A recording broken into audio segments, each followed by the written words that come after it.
सर्वनाम का शाब्दिक अर्थ होता है सबका नाम। सर्वनाम किसे कहते हैं?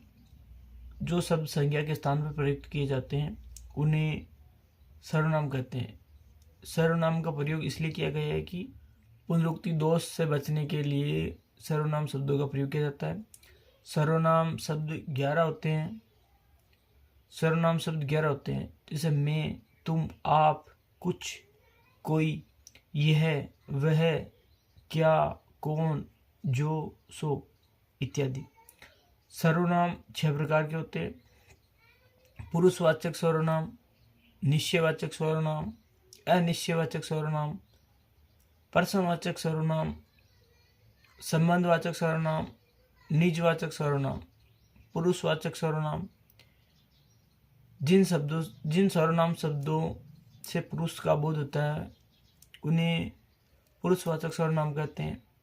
पुरुष 3 प्रकार के होते हैं: उत्तम पुरुष, मध्यम पुरुष, अन्य पुरुष। उत्तम पुरुष बात करने वाला वक्ता कहलाता है, जिसमें मैं, मुझे, मेरा, मेरी, मेरा, हम, हमारा, हमारे, हमारी। मध्यम जिससे बात की जाए अर्थात सामने वाला श्रोता। तुम, तू, तुझे, तुम्हारा, तुम्हारी, आपका। अन्य पुरुष जब 2 बात कर रहे हों या किसी तीसरे अन्य के बारे में बात की जाए, वह, वे, ये, वे। अन्य पुरुष जब 2 बात कर रहे हों और किसी तीसरे के बारे में बात हो रही हो तो वह अन्य पुरुष में आता है। अन्य पुरुष में जैसे यह, वह, ये, वे इत्यादि। निश्चयवाचक सर्वनाम जो वह सर्वनाम शब्द जो किसी निश्चित वस्तु, स्थान, घटना का बोध कराते हैं उन्हें निश्चयवाचक सर्वनाम कहते हैं, जैसे यह, वह, ये, वे इत्यादि।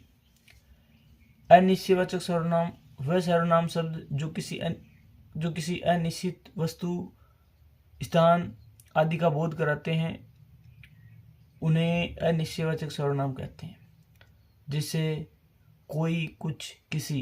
प्रश्नवाचक सर्वनाम वह सर्वनाम शब्द जिनसे प्रश्न पूछा जाता है उन्हें प्रश्नवाचक सर्वनाम कहते हैं, जैसे क्या, कौन, किसे, कौन, कब, कहा इत्यादि। संबंधवाचक वह सर्वनाम शब्द जिनसे किसी से संबंध, किसी अन्य से बात, उपवाक्य बताता हो या संबंध में हो।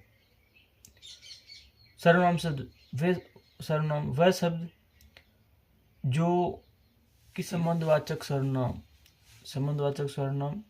वे शब्द जो किसी एक बात को किसी अन्य बात से बताते हैं उन्हें संबंधवाचक सर्वनाम कहते हैं, जैसे जो, सो, जैसा, वैसा, जिसका।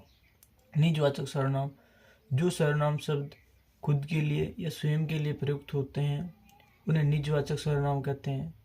आप, स्वयं, अपने आप आदि।